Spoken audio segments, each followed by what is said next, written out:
Donald! Enrique! I brought you the check for the wall. Donald Trump was in the spotlight once again, hosting NBC's Saturday Night Live, even as anti-Trump protesters took to the streets outside. Donald Trump has got to go! Hey, hey!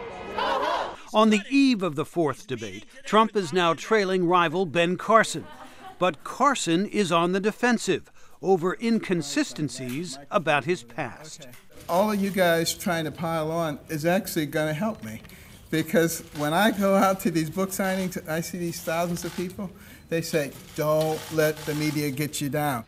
The debate will also be a test for Jeb Bush, who has slipped in recent polls and remains focused on a reboot of his campaign. I will not trade in an optimistic outlook to put on the cloak of an angry agitator.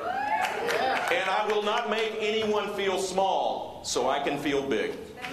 A new book about the candid opinions of his father, former President George H.W. Bush, has put the focus back on the unpopular presidency of his brother, George W. Bush, says Norm Ornstein. Bush has the dilemma right now that he is trapped in a Bush body and simply cannot and will not gain the kind of distance from the policies of his brother and father that is required if you're going to get back to a dominant position. Bush's slide in the polls has created an opening for other establishment contenders, says Republican strategist Ford O'Connell.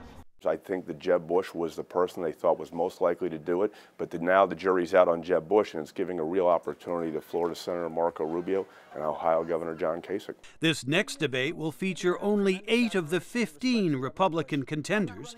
7 others failed to register enough support in the polls to qualify. Jim Malone, VOA News, Washington. In 2008, Barack Obama missed 60 or 70% of his votes.